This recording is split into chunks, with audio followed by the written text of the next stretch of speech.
The Seattle Kraken need to keep getting things going if they want to stay competitive this season. We last checked in with the Kraken. They had not won a game yet. Now it's been a week and a half later. The Kraken have won 3. So there is good things happening with this Seattle team. I think there was a bit of overreaction earlier in the season about, the direction of the team and just the slow start. But we've now won 3 of our last 5. 2 of those 3 wins were in overtime. And obviously a 1 overtime loss as well. But we have 3 wins, 5 losses, 2 overtime losses. And that gives us a total of 8 points, which has us in a tie right now with the Anaheim Ducks for 4th place in the Pacific Division. So we're just right there, 4th place, middle of the pack, in the playoff hunt. The Kings, we're just a couple points behind the Kings. We're a few points behind the Vancouver Canucks, but really we're very close. The only team that kind of looks like they're out of our reach is the Golden Knights, who are 8-0-1. The Golden Knights have been incredible. They have a 15-point differential. But yeah, I think right now, besides the Golden Knights, we're right there. We're right in the pack, and we're doing just fine. Now, individually, there is some concerns, right? First off, let's look at the team stats. 10 games, 3 wins, 5 losses, 2 overtime losses, 20 goals for, 23 after tonight, 34 goals against, and so we do have a negative 10 goal differential. That's not very promising. All 4 teams ahead of us are in the positives, and we are at negative 10. So I would like to see us kind of win some more dominating games and kind of get the offense rolling. And that leads into what I'm about to talk about. The offense has been weird this year because it's a lot of different players who have been, who have been like doing the job for us, right? Matty Beniers has been nowhere to be found. What's going on with Matty Beniers? Does anybody know, like, what happened? What happened to Matty Beniers?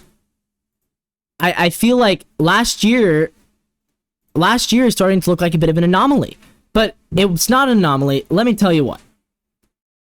I think Beniers, he reminds me right now a lot of Julio Rodriguez early this season for the Mariners. Let me explain.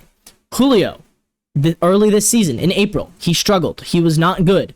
People said, oh, what happened? He was Rookie of the Year, now he's bad. Where did Julio go? Why isn't Julio, participating in the team's wins? Why isn't Julio giving us wins? And then Julio heated up, middle of the season, had one of the best months ever, and ended up being just fine. And now we think, oh yeah, he's going to be fine, he's going to be great. I think Beniers is going through a bit of the same early season. I know this is his 3rd season, Julio's in his 2nd, but it's kind of this. Matty Beniers broke out last year, so did Julio. This year, Matty Beniers struggling to the point where he still has yet to score a goal. We're 10 games in, and Matty Beniers still has yet to score a goal. When's it going to happen? When is it going to happen, Matty Beniers? The time is now. Tonight, 3 shots on goal, 0 points. He does have 3 assists on the season, but assist is not going to cut it if you are the face of your franchise, which is what Beniers is. I mean, he is a guy who is expected to lead this team. He grew a lot as a player last year. 1st round, 2nd overall pick in 2021. But you have to remember, he's still super young. He's literally 20, so even younger than Julio. And the numbers, while they're not there yet, I think they're going to be. He is playing the most time on the ice this year than he ever has in his career. He's averaging 18 minutes, 47 seconds a game.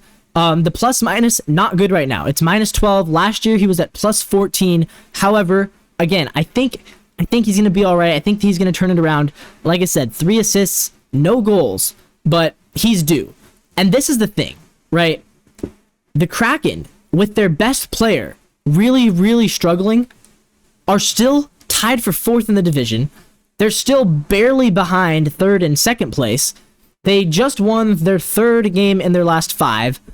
And they seem like they're on a hot streak. So, if you add Beniers into this mixture, and if he starts producing at a level where we've seen him produce before, then the Kraken are going to go from average, kind of middling team to great team, right? We have the player on our team who's going to elevate us to the next level. Right now, he's not performing. I think he will soon. So I'm fairly confident that the Kraken are going to turn things around. Other than that, also concerning, not as concerning, but kind of concerning. Again, this is important. Jordan Eberle, only 3 points this season, 1 goal, 2 assists. Eberle was a big part of our success last year. And again, today, 3 shots, no points. What's going on with Jordan Eberle? He's a veteran guy, 33 years old. Last season, 20 goals, 43 assists, +6 point differential, +6 in his plus minus. This season, he's -8 with only 3 points. 2 assists, 1 goal. So, like, what gives? You know what I mean? What gives? Jordan Eberle, wake up, man. Time to go.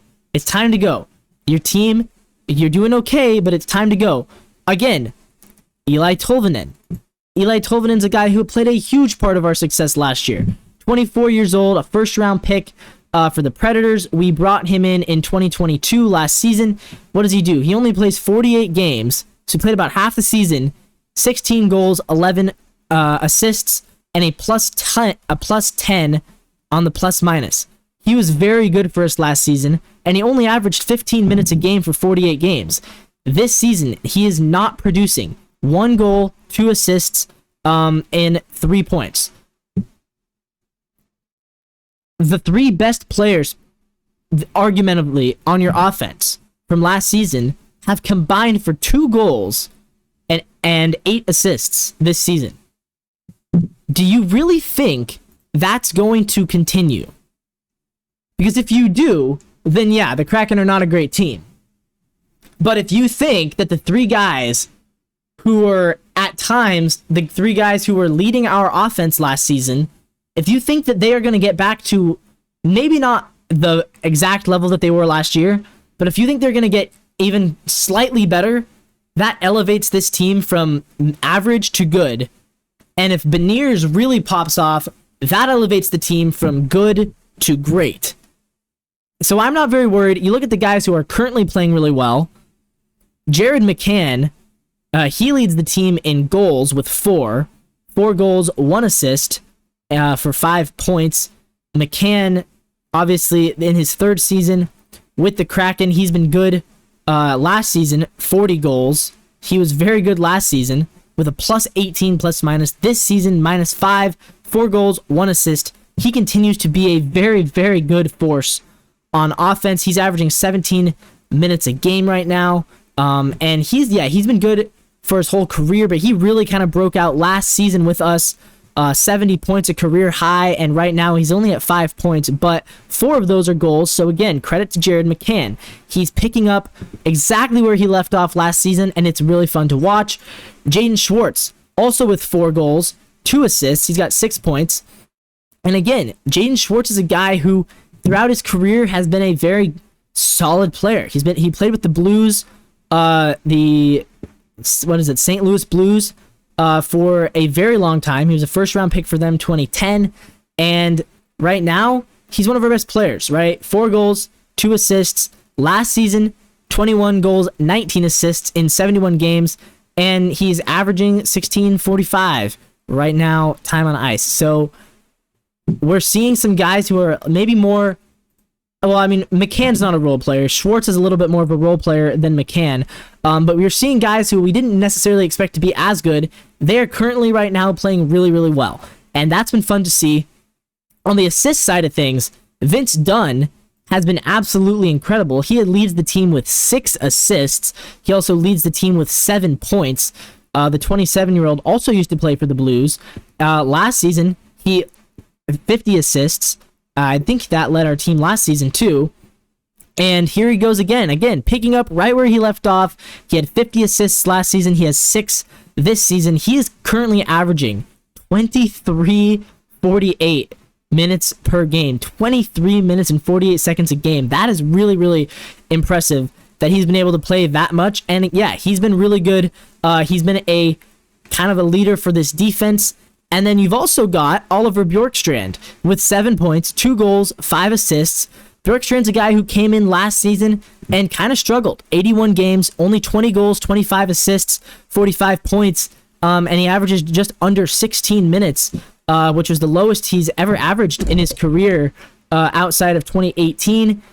This season, he comes in, and right off the bat, he's playing like a leader. He's really stepping things up. 5 assists, 2 goals, 7 points, +1 on the plus-minus. He's one of the few guys, actually, on our team who is in the positive in plus-minus. So we're seeing guys like Bjorkstrand, like Vince Dunn, like Jaden Schwartz really have been stepping it up for us in the absence of Matty Beniers and in the absence of Jordan Eberle.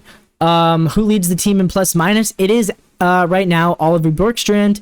Actually, it's Alex Wenberg. Alex Wenberg with a +2 plus-minus. Bjorkstrand's in +1.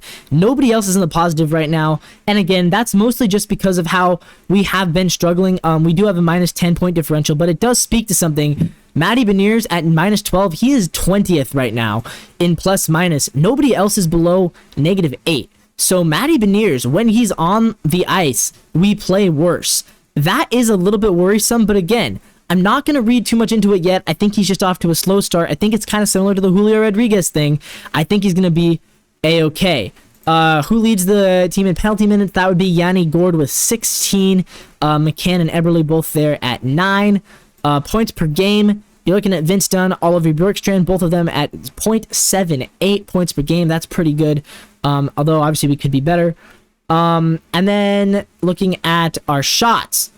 Who has taken the most shots? And this is interesting. It's Jared McCann at 27.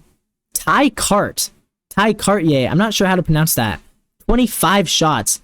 He has taken the second most shots on the team. And to show for it, he has 2 goals. Then you got Jaden Schwartz, Bjorkstrand, Eberle, and Matty Beniers. Beniers has taken 15 shots, 18 actually, after tonight. He's taken 18 shots and has 0 goals to show for it. Again, I think that's going to turn. He's getting shots in. He's getting an ability. He's finding ways to get towards the goal. He's not been able to, I guess you could say, like, he just hasn't been able to, like, get that extra bit of force that it takes. He hasn't been able to just get into a groove yet. And that's why he's sitting there with a 0 out of 18 shots. That's going to improve, though, right? Like, that has to improve. Nobody else who has taken less than 15 shots has more than 1 goal on the season. So, again, not that far behind. The 4 guys who have scored multiple goals, McCann, Cartier, Schwartz, Bjorkstrand, they're the 4 guys, excuse me, who lead the team in shots. So that's what you want. That's what you want to see. And then you got time on ice. Time on ice, your current leader is Adam Larson. On defense, Vince Dunn and Jamie Alexiak. All 3 of them defenders. On offense, your leaders are Alex Wenberg and Matty Beniers. So, yeah, Beniers is playing. He's getting his time. Right now, he's just not finding answers at the goal, but he is getting at least some shots. I think it's going to turn. I really think it's going to turn for him. And I think that when it does turn for him, that's when you're really going to see this team take off. That's when you're really going to see this team play to their full potential, is when Matty Beniers plays to his full potential. He has the keys. He has the ability to elevate this team so much. Really quickly, let's touch on the goalies for Seattle. Because, again, not really a controversy yet, but there might be soon. Because right now, Joey Dackard is outplaying Phillip Grubauer. Dackard has actually started the same amount of games. They both started 5.